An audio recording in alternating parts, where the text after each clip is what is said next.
Before the 70s, every wine was natural. If it's possible to make natural wine like this, Yeah. technically, and if there is a market, let's do it. We tried so hard to say that it's a diversity. And now probably Alsace is one of the most region of orange wine in France. All the trendy restaurants, more and more was giving the opportunity to have natural wine. You can make pet nat everywhere in the world. Wine knows how to protect itself.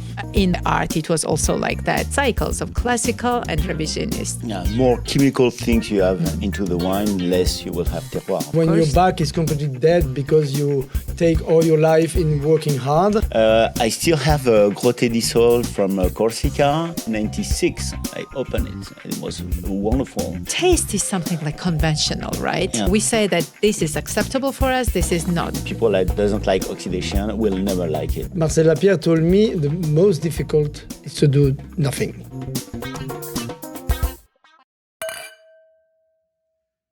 Hi everyone, welcome to the 5th episode of Nadimi Wine Podcast. Nadimi in Georgian is a feast, but it is also a translation of Plato's dialogue, Symposium. It sounds like Nadimi in Georgian, so that means that we sip the wine and speak about the wine, where we are now, where are we going, about its past, future, and of course the present.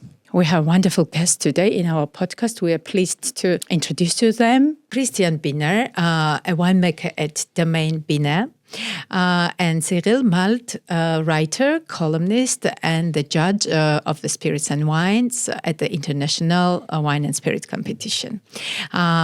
Bienvenue in my podcast. Thank you for visiting me. It's really a pleasure to have you in my podcast and to have the chance to discuss about natural wines, about the future, past, and the history.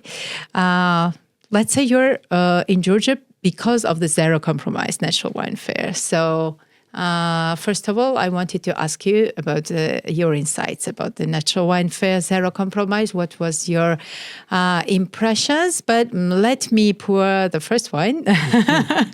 And not to forget it, as you're my guest and I'm the host of this podcast, I forgot to say that I'm Ketoninidzhe, the host of the podcast Nadimi, a winemaker at Oda Winery in Samegrelo, and a wine writer. So the first wine is, this is the blend of the Tsolikori from Samegrelo, from my region, and the very rare variety from Lechumi region, the mountains, high elevation, Orbeluri Ojalesh. This is 2023, and the name of the wine is Irina. There is no skins, and it's made in February. Cheers. Cheers. They say always. Cheers. Yeah. Cheers. Santé, as we say in French. Yeah.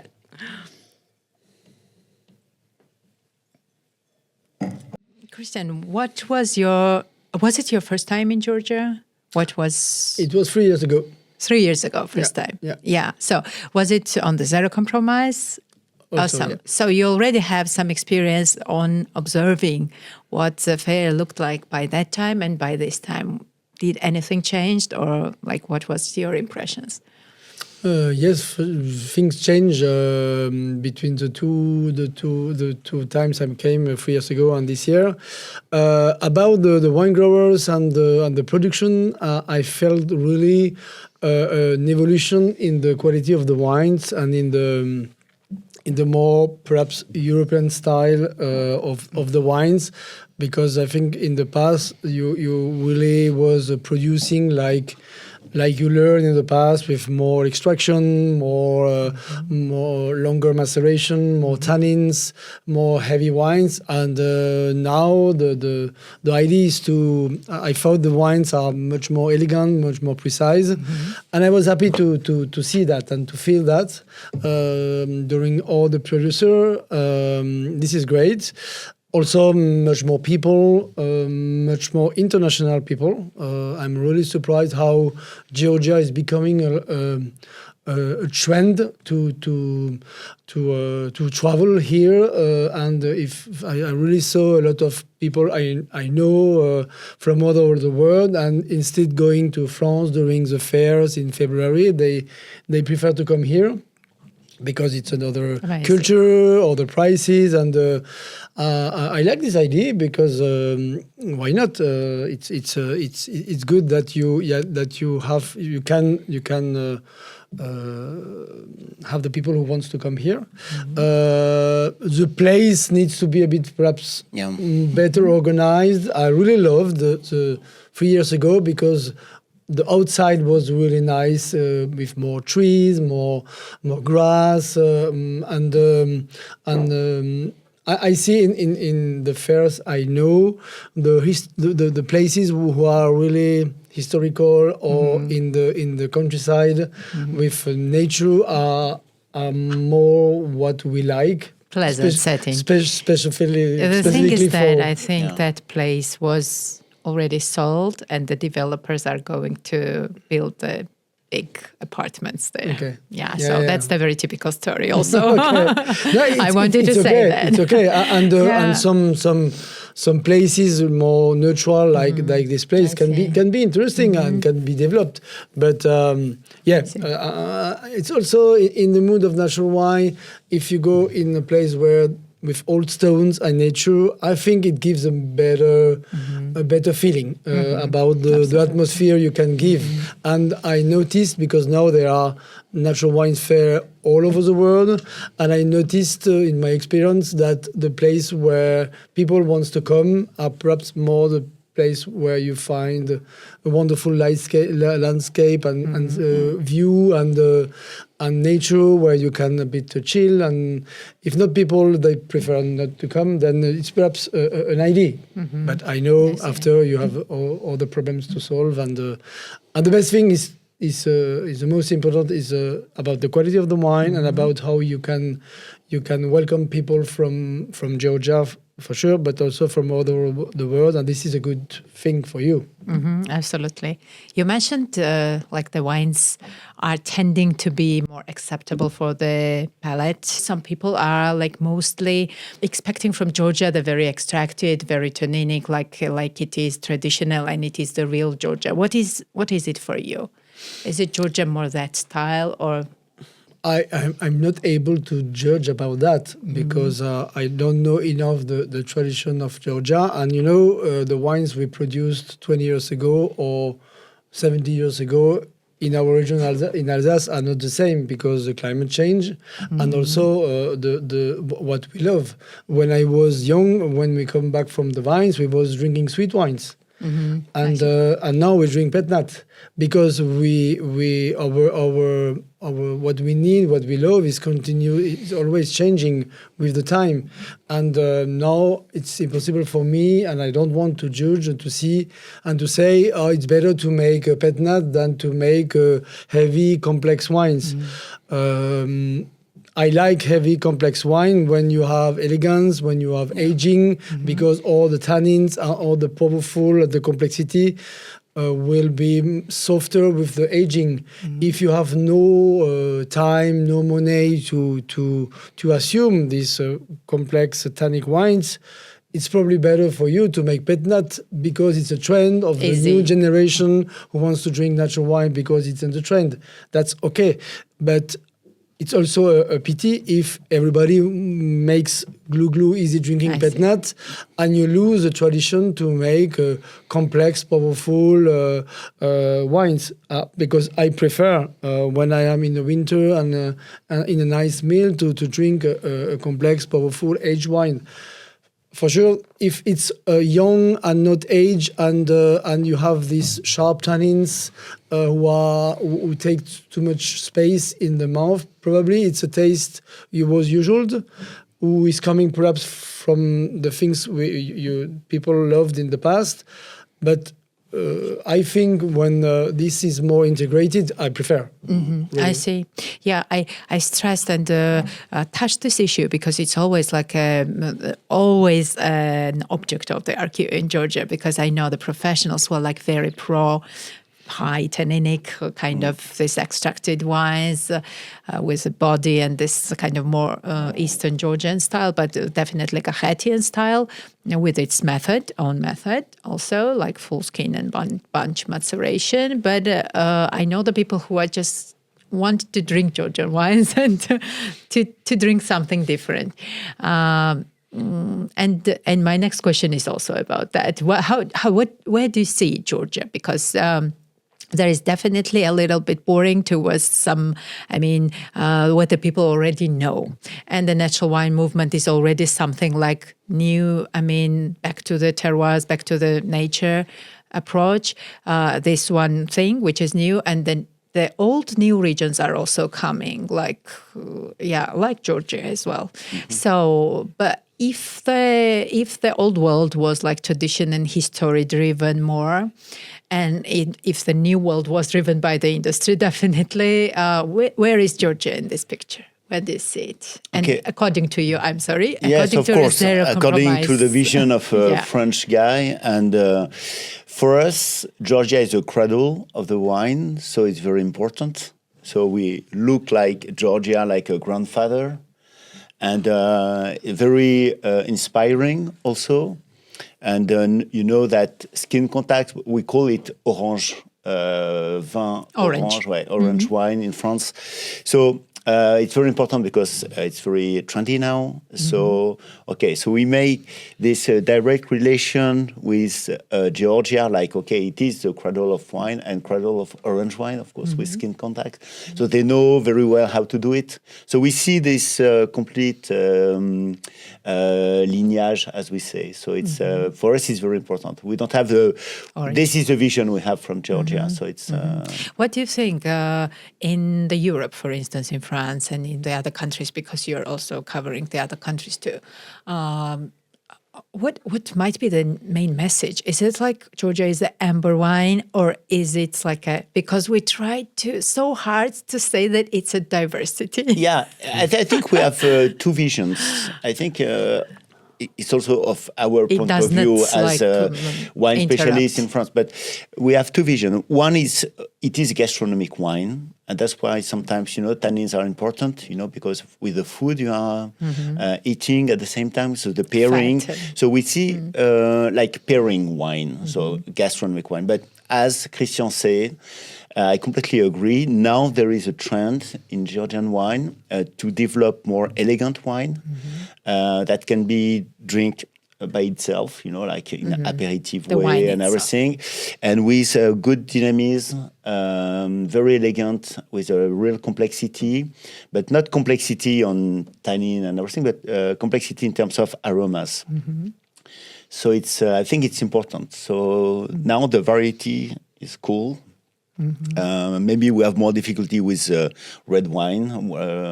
That's maybe the point. But of course, so we like amber wine from Georgia and red wine sometimes. But as Christian said, we tried unbelievable red wine during the fair, and it was very nice, very nice. Amazing. And this wine is really the about what we are talking about, because you can drink it easily alone. You have the complexity, it's full-bodied, it's elegant, and it's not only complex aromas. It's complex. It's not only a rosé with just a bit of color and a bit of acidity and nothing behind. There is it's wine. It's full-bodied. It's elegant and you can drink it now because you have no sharp acidity or level of alcohol or tannins. Then it's completely something perhaps you did not do 10 years ago because it was not the usual. But for me, it's a good point to go in this direction.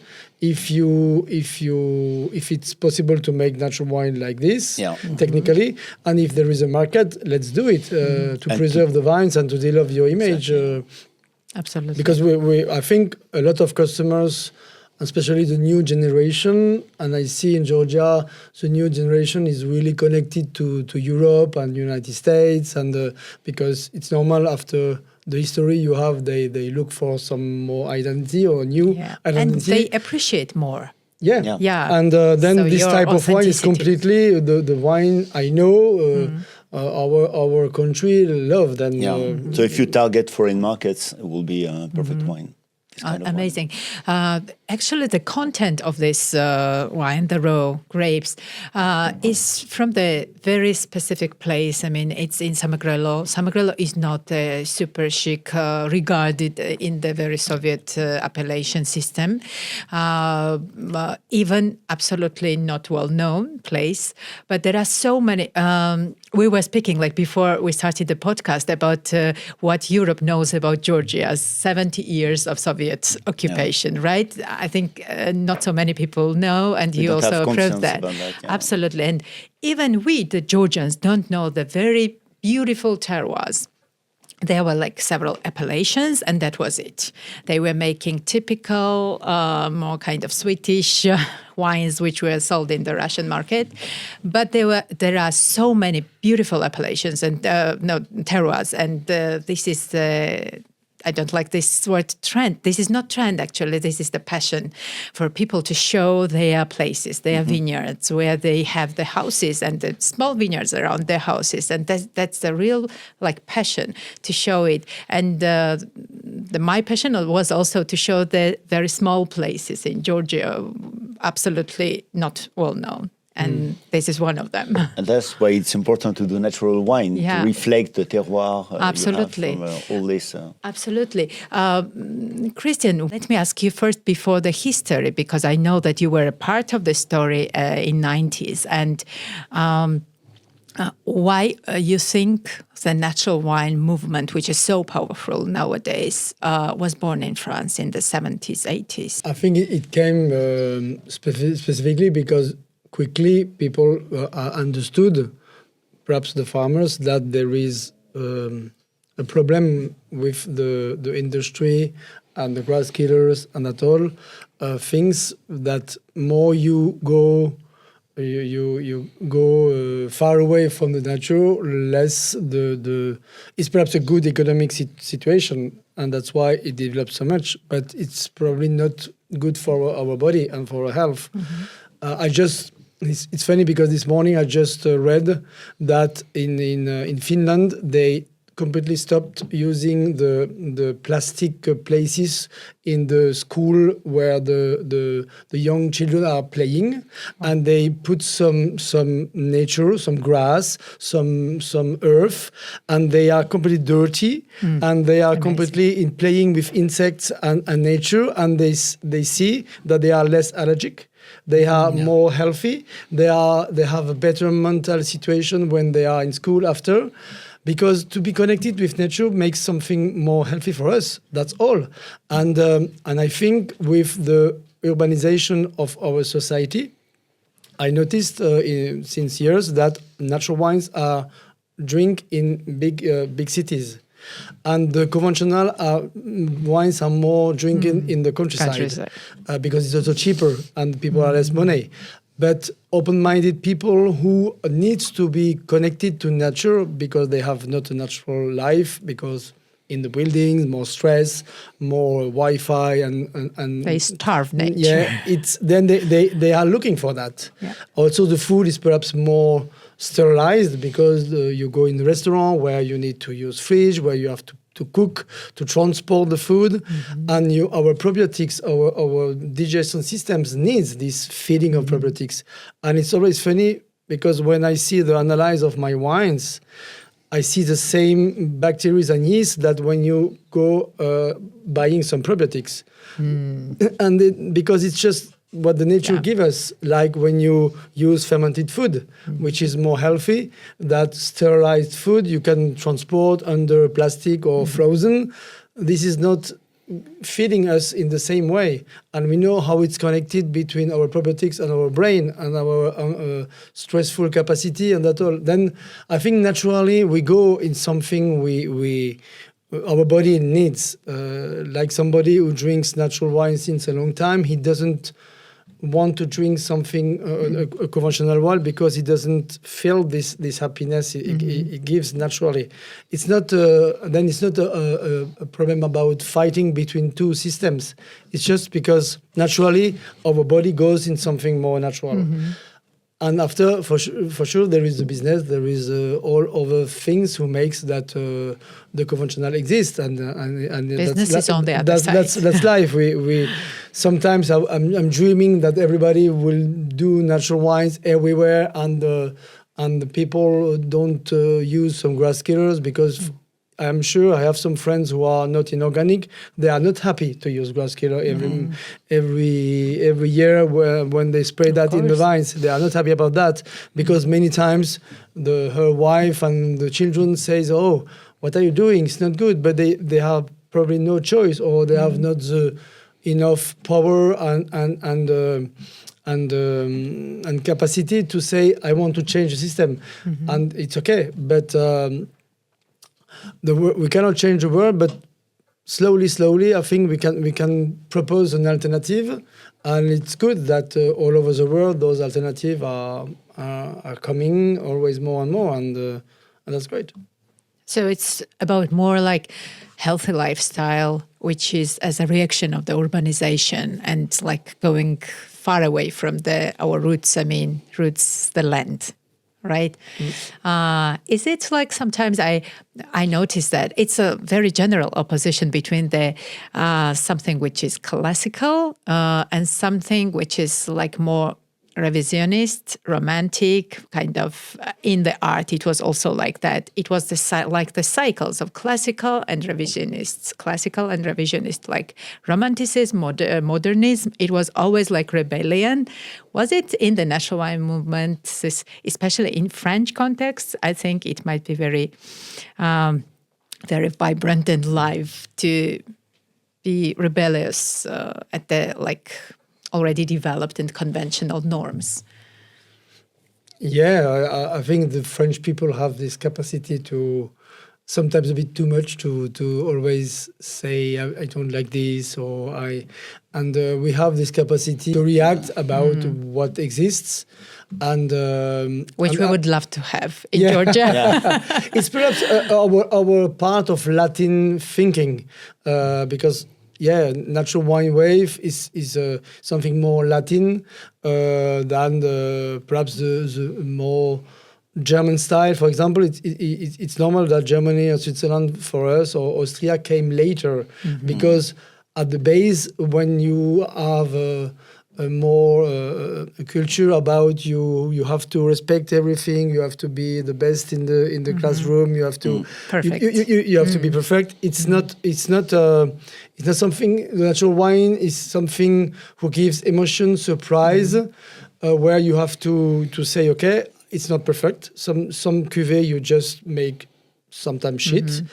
Because you let the nature do its work, and you are not controlling everything. And this is the part where the artistic part is interesting, because in the art sometimes something is not perfect, symmetric, and that's why it's good. Yeah, absolutely. Like us, our personal. Bad things make our good personality. Then this all things is completely different than something scientific production and perfection. And I always say a good sommelier in a restaurant, he has to feel. If somebody wants to have emotion and surprise, he can go to natural wines.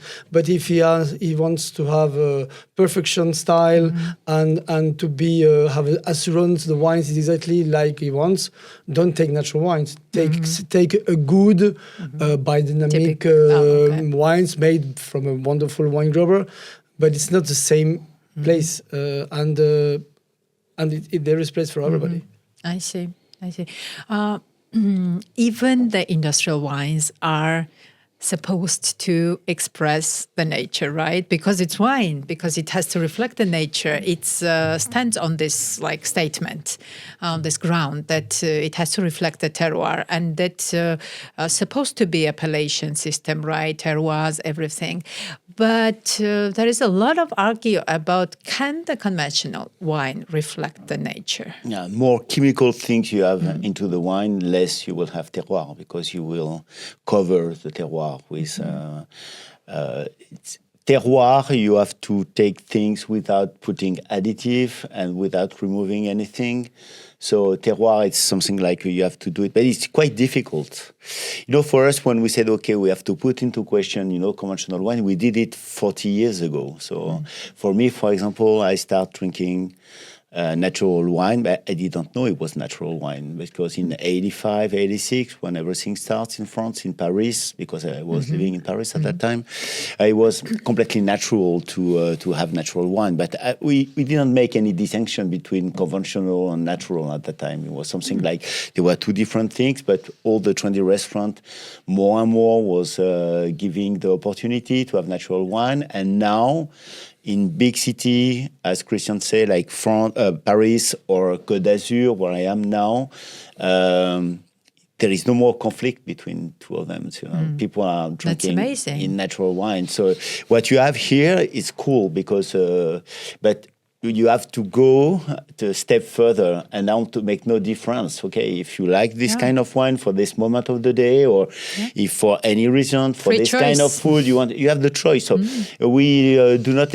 I know that there is some area where you are still this issue, like for example in Bordeaux, sometimes in Alsace you can have that because all traditionalists sometimes can react, but less and less actually. And in Paris, for example, there is. It's even different now. You have this kind of Bordeaux bashing because they didn't manage how to turn into natural wines, which is completely different in Burgundy, for example. In Burgundy, when you have Romanée Conti, Romanée Conti, it's more in biodynamie now, but that's very important. Also in a traditional area like Cahors in France and this kind of area, but the new generation changed. So it might have fighting between father and the guy or the woman that was taking the lead now, but now everything 40 years has passed, and so now it's something like completely natural. So it's less, but to respond exactly, if you have conventional wine, it's not terroir. It's like Christian said, it's like production. Yeah. Okay, it's production. What is the, can you say metaphorically maybe, what is the percentage in the glass of terroir in conventional wine? You will recognize the variety of wine.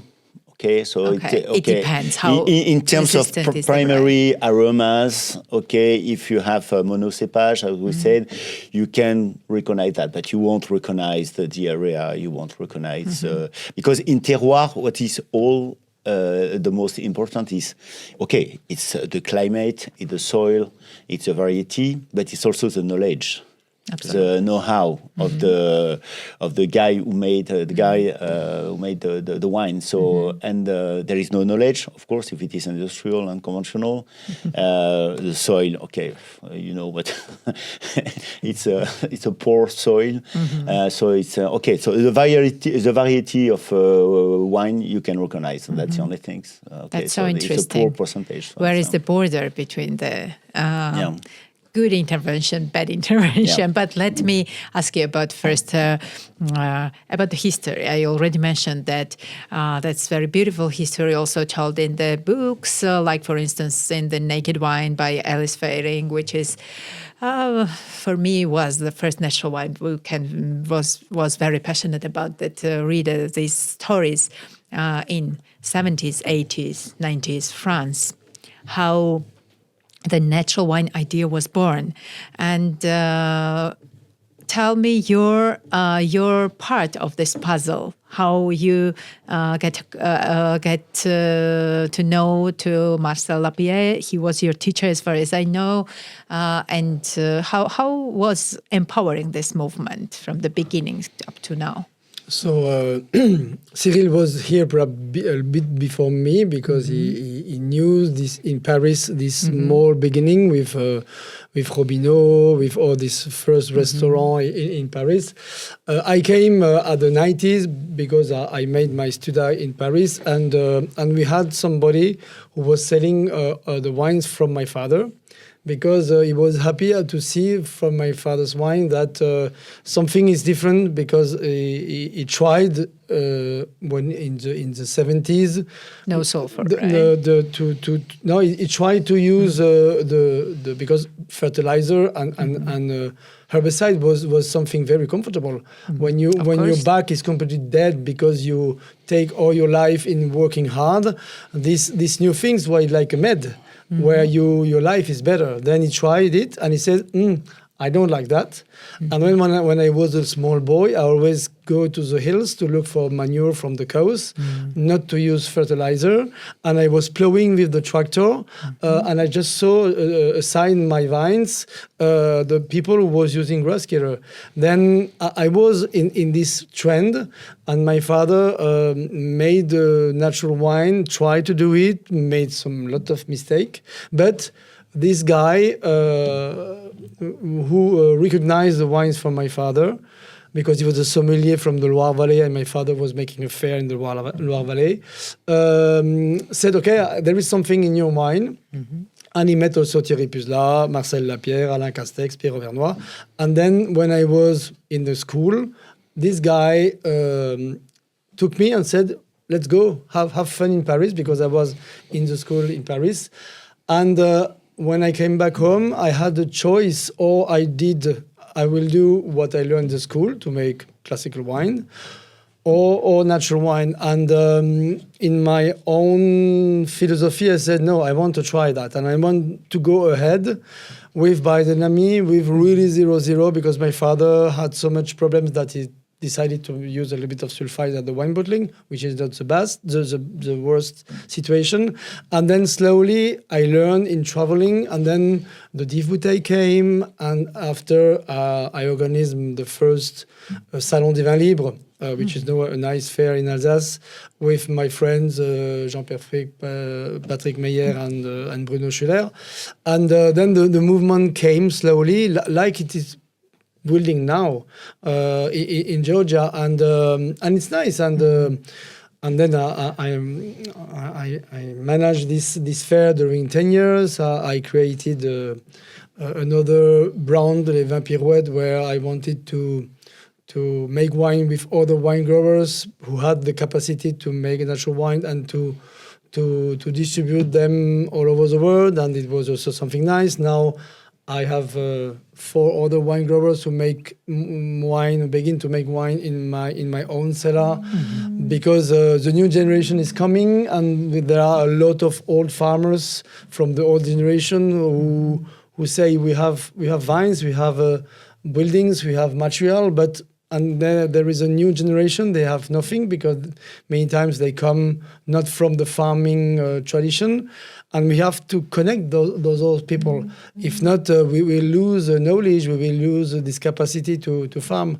Then, I like that. It's in my blood, and I'm happy to have done that for expanding natural wines and Alsatian wines in the world, yeah. And it's also a return to the history, because before the 70s, every wine was natural. It's as I told you when we had the chance to try Richebourg 1924, everything was completely natural inside. So amazing. So this industry was developing after. Which decade? After the war. After the war. I see. Specifically because the industry who was making the bombs, the nitrogen to the bomb they use the same nitrogen to make the fertilizer, which is also made with nitrogen. That's why when you was talking before about what is terroir wine, now if a vine makes not only 30 hectoliters per hectare but 70, it's because you give nitrogen. And this nitrogen is not naturally coming from the nature. It's naturally coming from the petrol industry. But the petrol you use is not coming from every terroir. It's a petrol coming from the other side of the planet. Then normally you have to say, my wine is made that have with the natural nutriment who's coming from the field, and the other half probably is not coming from here. Then Is it that a terroir wine? I'm not really sure. Yeah. Absolutely. And that's why it's easier to make varietal wines, because to smell Gewürztraminer or Muscat or Sauvignon is easier, because you give the taste of the grape variety, but you cannot give the taste of the terroir, because you make it disappearing by adding something who makes the feeling going away. Then okay, why not making varietal wines? But it's not. I see. And as far as I know, in Alsace there was like a more background of influence of biodynamic farming, right? Yeah. We because have the luck. Steiner was also like pretty close to. We have we have a nice school also in Switzerland. Coming from the Goethe influence, which was next to Steiner, and we had also a great guy who was coming in the 90s, 2000, who now his son is continuing to make biodynamic teaching, and he also helps us to build the material we need and that all. And now his name is going away. Okay, I will remember. But it teaches a lot of time and things and a lot of people. And to make natural wine, it's better to be in biodynamic, because you are more sensitive to the nature, to the moon and planets influence, and also about the harmony you need in your farming system, because this makes you giving a resilience in your grapes, who has the capacity to make wine alone without adding anything. Because if you are just in organic, if you have a disease, you have to fight with sulfides, sulfur or copper against the disease. But when you fight, you change your balance of the nature, and then after you have a problem in the vinification. You mean the sense is that prevention is a good idea, to strengthen the immune system of the ecosystem, right? Because if you begin to fight, you have another consequence, and this consequence already the last resource. Let me pour the second wine. This is also the rare variety from. This is actually from Imereti, but also spread in the mountain region, Raja. And this is 2018. It's 2018. That's a short maturation, pretty long, like 1 week, and Zelshavi.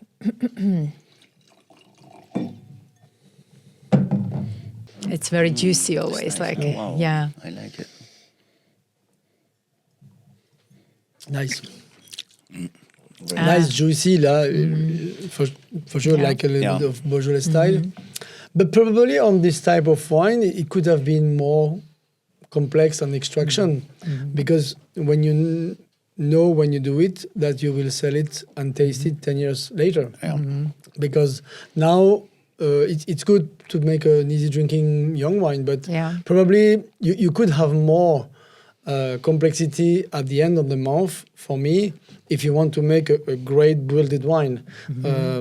It's my personal advice. Absolutely, That's, when you start the very rare varieties, and from the certain terroirs, you are trying all the styles, like half skin, 30% of skins, like shorter maturation, longer maturation, and you're like finding your best, maybe styles of that variety that you personally like, or it's about that. It's a lot of experiment that we skipped during that 70 years of Soviet experience.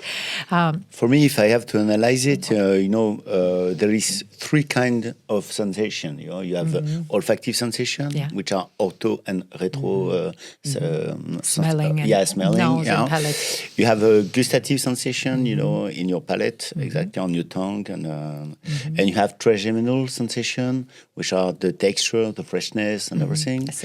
And this one, I like the texture very much. It's just like a real beautiful silkiness. I like the aromas, more on ortho than a retroreflection. And it's less on gustative, because I think it's if you have a little more extraction, you will have more umami.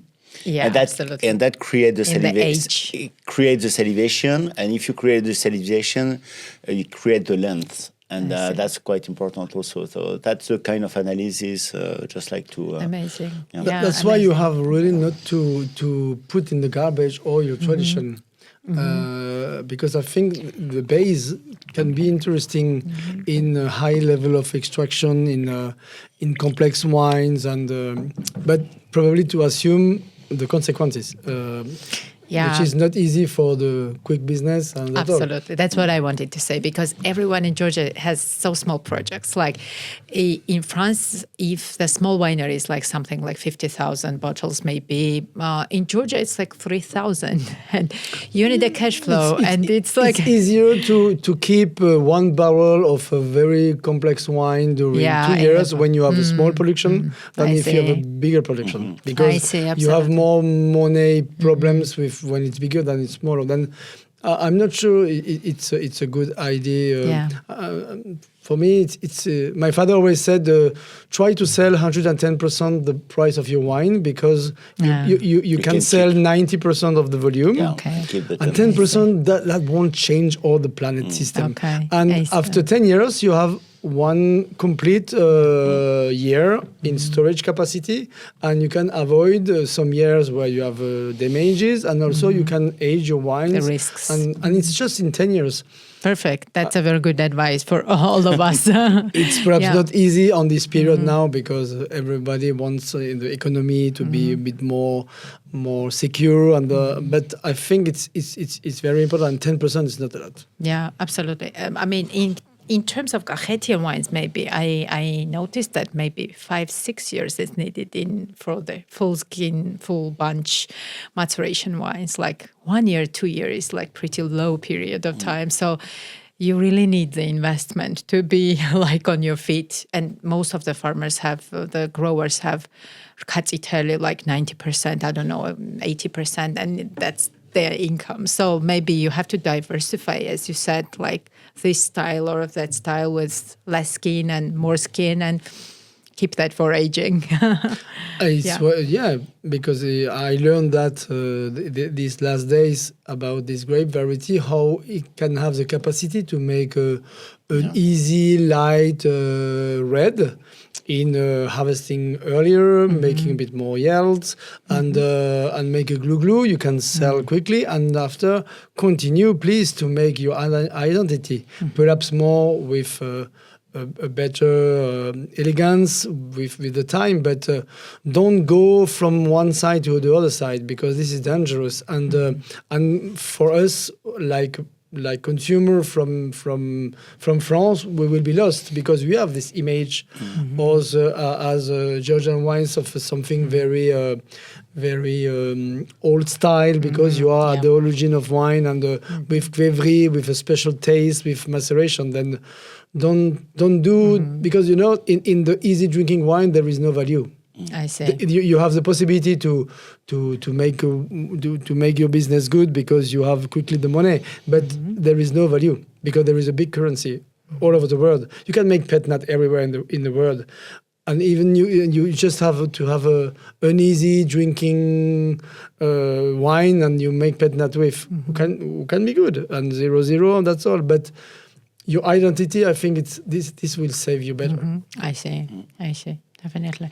Regarding natural wines, like, and we know that there is the big school and the System of Wine and Spirits International Trust, which is the basic school of the classical, conventional style sommelier's approach. Is there anything like more kind of tolerant and liberal towards the natural wines? Because I still know many sommeliers graduated from SET, WCAT, but they are like very tolerant towards the natural wines. But the system itself is really conservative. Of course, and they are tolerant because that's real wine. So if you like wine, you go back to nature. So that's it's not. Don't have to fight against the nature, you have to follow the nature, and actually it's something that you can learn from Christian and all these producers. It's they work hard, but they work hard to help the nature, not to fight against the nature. Otherwise, but it was funny. It's not only that, you know. For example, we were together at a winery with Christian, and it was very stormy. And the girl said, "Okay, maybe I have to bottle." And Christian said, "No, don't bottle wine when it is stormy, because you will not help the wine." You know. So this is a lot of things that maybe our ancestors knew very well about. Definitely. So it's not about wine and sommelier. You know, sommelier sometimes you have to be careful with sommelier. You know? You learn more with producer than with sommelier. You know, so, frankly speaking. And sommelier at the end, they will follow the taste of their clients, of their customers, and producer, they will react before the taste of the customer. So it's two completely different. The producer before. And they have to create things. You know, when we spoke about Auvernois at that time, it was just like, it was completely incredible, and the wine was reachable. I remember I was quite young when I first tried Auvernois. At that time, it was not very well known, and I said, "Wow, but that's just incredible! It's something like you feel like the wine is still alive." Because this is also something important in France. I think there is no opposition like in Georgia. There is no more opposition like in Georgia between conventional and natural wine. But we said we have this vision of the wine is still alive or is dead. If you put too much sulfate inside, the wine is dead. Okay, so you will keep it. He will not change, but he's not reacting anymore. So, But sometimes the live wines are a little bit risky, right? Could be risky, but you also, I still have a Grotte di Sol from Corsica. I bought it to a very famous guy in France. He's from 1996. I opened it. It was wonderful. If it is very well done, it will change. Okay, maybe with a condition, the weather condition or something, it might be different. Maybe not the best harvest. But of course, this comes from the vineyard, right? Of course. But I mean, when you're dependent on the nature, it's of course always shaking around, and it's not steady, and you don't have the predicted typical or whatever, like the 100% quality in advance, right? And I don't know how is in the... But the wine knows how to protect itself. You know, if it is very well done, it protects itself. And when it creates this gas inside the bottle, actually it's a protection in some way. And this is really important, because that was the only worry in France. He said, but how we will conserve all this wine? It will change maybe, because in 1985, in the 90s, we didn't have the background, so we did not know. But now we are trying very old natural wine, and you see, wow, when it is very well done. So we see that it's aging. Because you have a lot of natural wine that were, because when it was so fashion and everything, that people that don't have exactly the right way to do it was selling, you know. Yeah, but the real master, the wine is still incredible. So it's it's perhaps here where our region in Alsace, it's a good region for that, because we have this Latin French idea, which is useful to make natural wine, to be open-minded, but also we are German. You also have Germany. And we need to be precise, because Marcel Lapierre told me the most difficult is to do nothing. Because when you do something, you can change the way. But if you don't want to do nothing, you have really to have the maximum of investment in the vines, but also in the cellar, about the cleanliness, about the precision, about harvesting, to have a clean harvest, to have the good conditions. And this is the most difficult. At the end, to make a natural wine who can age, who can have no big problems, because for sure the mousy VA big oxidation reduction wine, this is not good, and this deserves our capacity to tell to the people drink natural wines. there are probably not more bad natural wine than bad conventional wines who have no taste and completely dead because of sulfides, high yields, and big technology. Then, for me, it's not a good thing to say, there are bad natural wines. There are not more than on the other industry. Yeah. But for sure, our way is to make precise, good natural wines, to know what is normal, like a small fizzy, because it's a small re-fermentation that protects the wines, about cloudiness, a small reduction, then you put in the carafe, a small oxidation, and this gives a style to the wine. Yeah. Those all little problems are normal, and we need the sommelier to feel that when you open the bottle, you say, ooh, if there is a small reduction, I have to put in a carafe. Yeah. If not, the customer won't be happy. We need this human chain because the product is not completely like it should be when you have a process which is completely controlled. But for sure, we have to know that some production way doesn't give good wines. And this is our precision we have to do about the big problem for example, the mouse who is developing with the climate changing, and we have to think about that, and we have to talk about that. That's why also it's very interesting for me when I travel. I spend as much time to sell my wines and to propose my wine to the customer than to taste with other wine growers, because Georgian people have also experience in making natural wine, and I can perhaps say, they do that, they have this climate, they do that in the cellar, look at the Gvevri, how they are. Perhaps I will find an idea to find a solution about my new problems, because with the climate changing we have new problems, and we have to find again the way to make good wines with the new type of grapes we have. Like, for example, in the 2000s, we begin to make orange wine with Gewürztraminer, who was too sweet, who was unable to ferment, and to make dry wines. And because of you and the Slovenian people and the Italian people who was able to make maceration of white, we could think, it's a solution for us. And now probably Alsace is one of the most region of orange wine in France, because we have those aromatic grape variety who goes good with maceration, and also this continental climate who can be very hot and where the acidity goes down. And when you make maceration, you have the tannins, the bitterness, who can give you length and complexity. And preserving also. Preserving, for sure. And then it's a good thing, and exchange between wine region is good. I see. How is your winemaking affected by the climate change? Can you just name a few things? I think like there is a big changing since, for some wine grower in Alsace in 18 vintage, for me it was 22, about the capacity to ferment.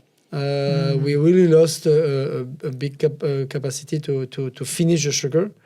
And it's really a challenge for us now to work with this new diversity, because bacteria are taking place.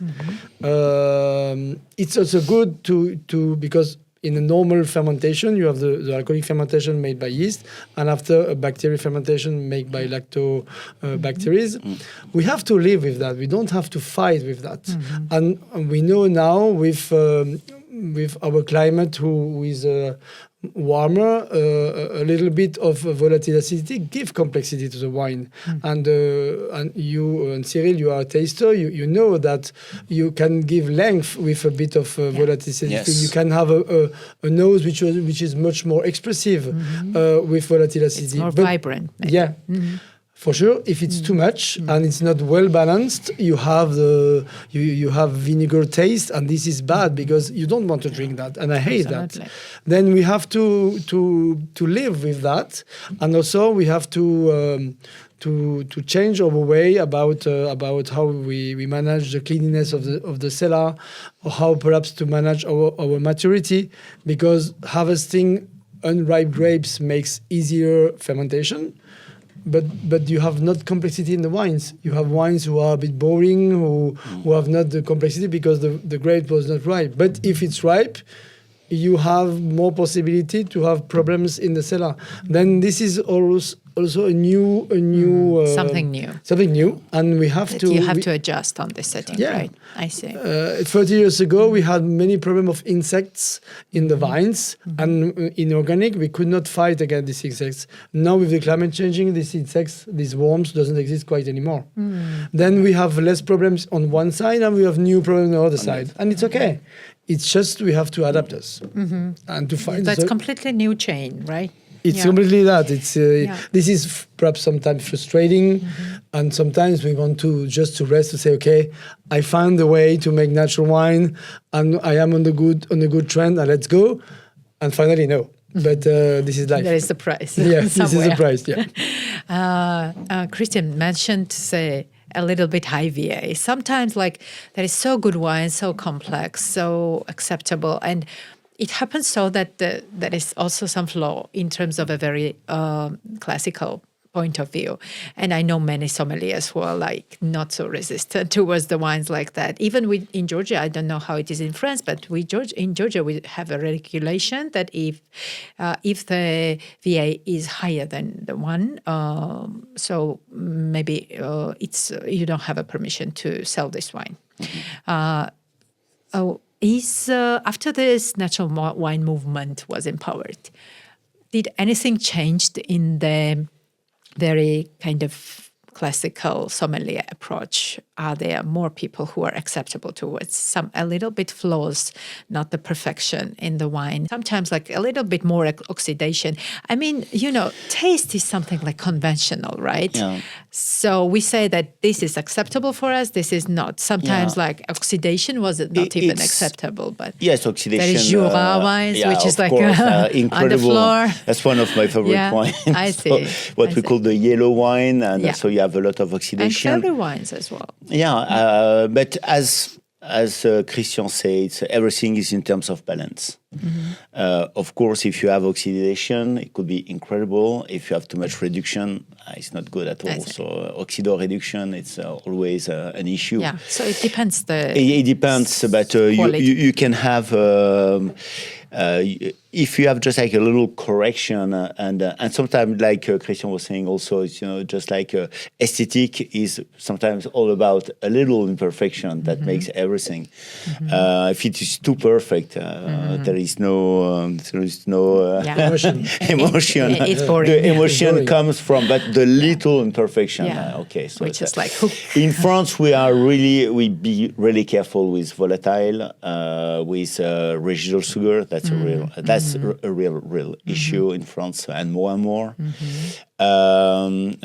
In terms of tasting, I mean, not in terms of production, because now I think there is less and less residual sugar in France because people know how to make the good fermentation. So this is really that was an issue beforehand.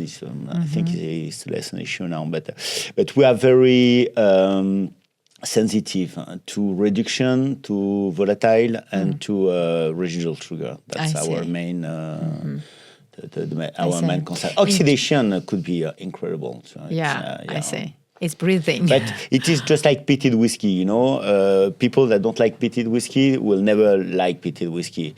Yeah. And like it's the same with oxidation in wine. People that doesn't like oxidation will never like it. But when you like it, it's sometimes acceptable. It's quite nice. Some little Brettanomyces is also is also working. Yeah. Right.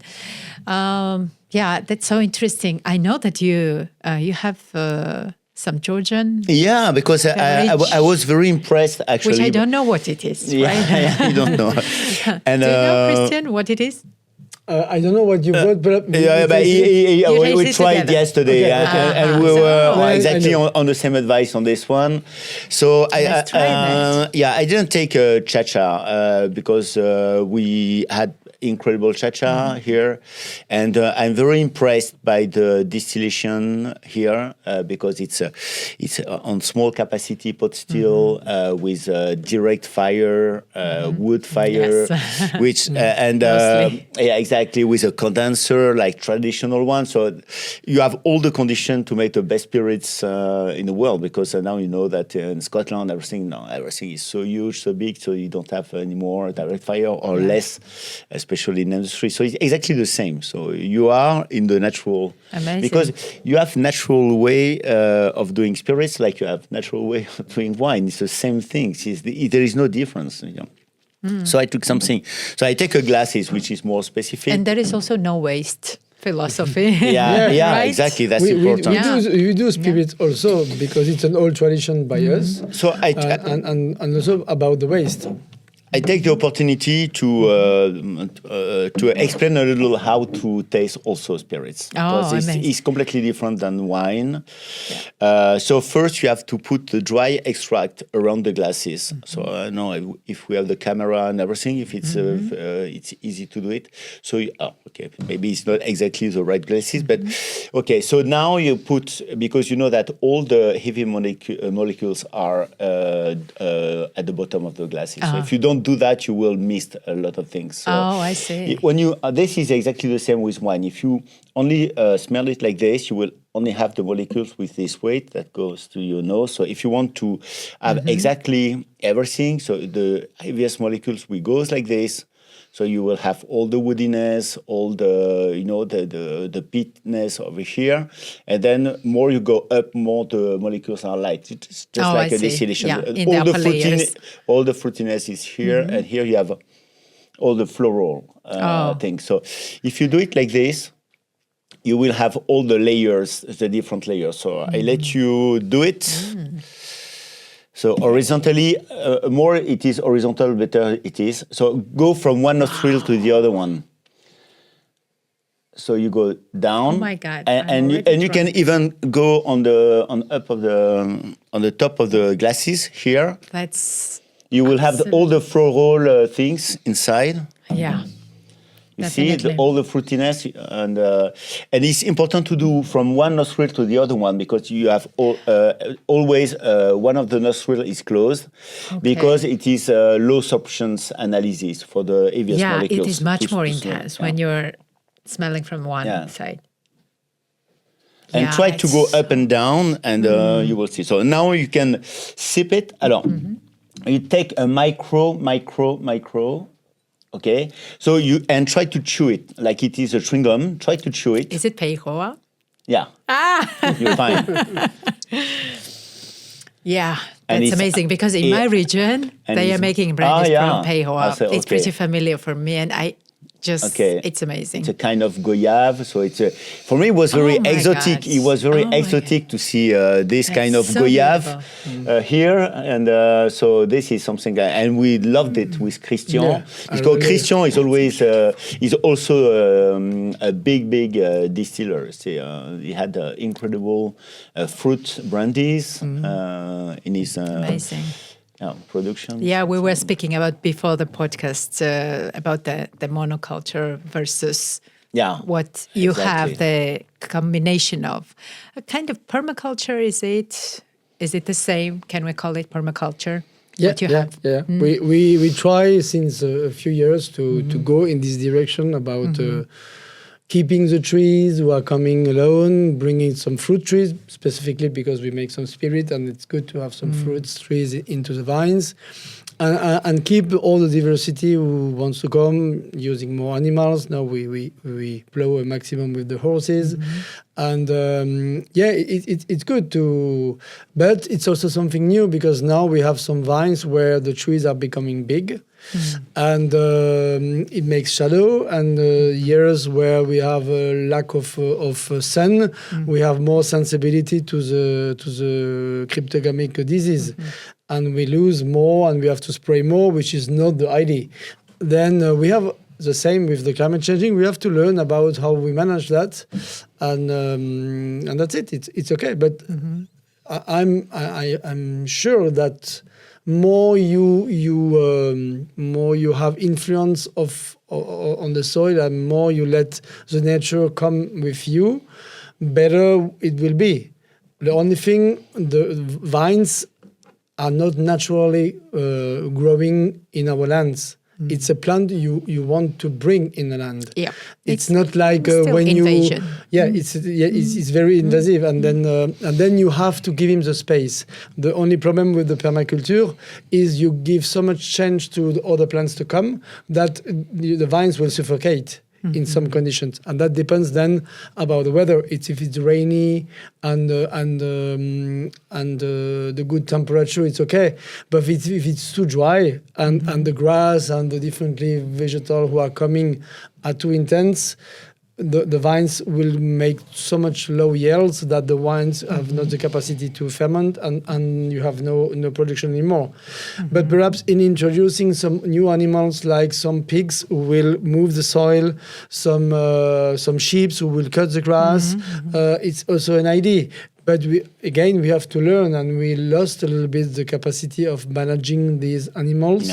Horses also. Horses is good because you can plow, then you can work like we know.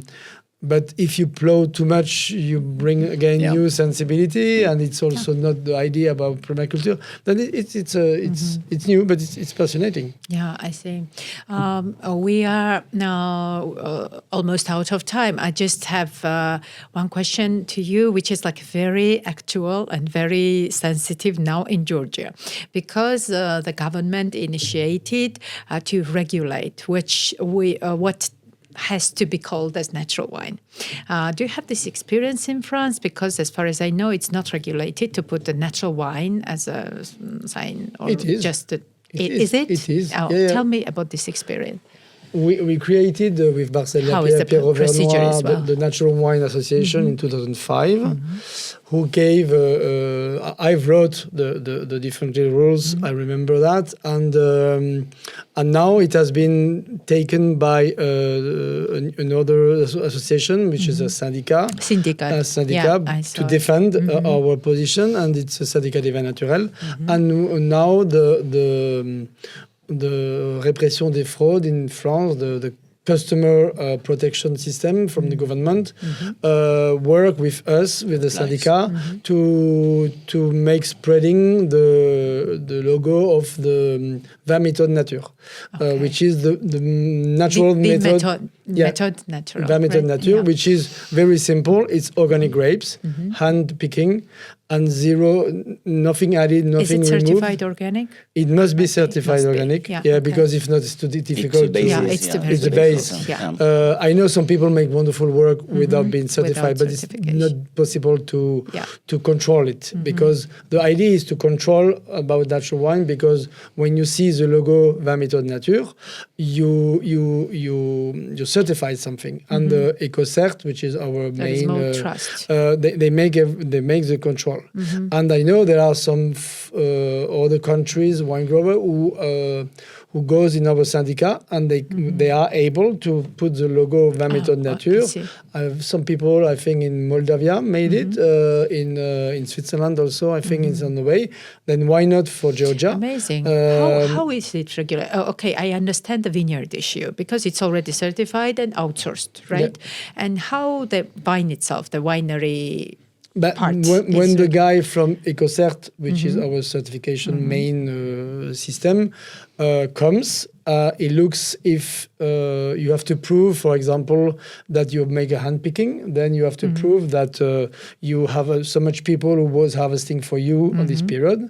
And after, they look the analysis of the wine. Okay. They look, we need in France to have... They check pesticides or something else? They check sulfur level? Pesticides, this is made for the organic system, but for the vinification, they look what you bought which product for the cellar you bought, and you have to, in the cellar, you have to write everything when you use some sulfites or when you use a product, and you have to declare everything. I don't know if in Georgia it's something you have to do it, but for example in France, the association, we have to required. do it, and then the guys is controlling, and after they can make some analysis of the wine.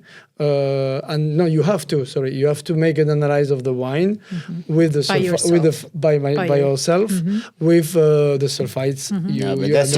That's also a real issue, because we spoke with a wine producer, and Christian was very worried about the fact that he had 35 milligrams of sulfite, and he said there is no sulfite addition. He said okay, because it was not the good way to make the analysis. That's also a real point, because you can have, if you don't use the real analysis, you can have a wrong result, and that's a real issue. And the guy was so interested. That issue even in France, right? But this was in Georgia. I thought only in Georgia. No, because there is mainly, to be quick, two analyses: the iodometry and the France pole. Iodometry is just a system where you add a product inside who react when the wine is becoming oxidized. It change of color, and then they say there is this amount of sulfites. But in the wine, you have natural antioxidants, like the tannins, like the long aging in the wines makes the wine more resistant to oxidation. And then for natural wine, this analysis is not good. But it's cheap, and it's the main system. And for sure, for conventional wines where there is a lot of sulfites, it works. For us, we need to use the France pole analysis, which is more sensitive, because it just analyzes the sulfites and not the rest of the things. And then I had the problem at the beginning, because I had high level of sulfites, and without adding some sulfites. And now I use this analysis, it's just more expensive. I have less than 10 or sometimes 12 or something like that, but it's really low. Then you have to do this analysis. You have also to analyze the cloudiness of the wine to prove that you didn't filter. And after the people who are coming, they control everything, and then you are able to put the logo Vermilion Nature. So it's the model of collaboration between the state and the syndicate, right? Yeah. And it's not all about the rules, it's about how you apply the rules and how you control the rules. That how do they do? But this is an issue occasional with this taking from the shops, or for the moment they didn't do that for my memory, but they analyze every 100 cuvées. They analyze one, really. They make the syndicat makes a control, but every cuvée which is sold, the producer has to make an analysis and to give the analysis and to certify this is my wine. I made it. I certify. I made it like that. For sure, there is always a little bit of trust, but like all the certification, people wants to even in EcoCert. Even EcoCert, the guy who wants to everything. But you know, after there is also the ecosystem. The ecosystem of people, and we know the people in this syndicat. We wrote in our sheets that people from the administration system can go to a wine grower and to say, I want to know. And you feel when the people are lying, when you feel when the people are on the edge always, and then one day things will come out, and then we took this guaranteed, because the system is people.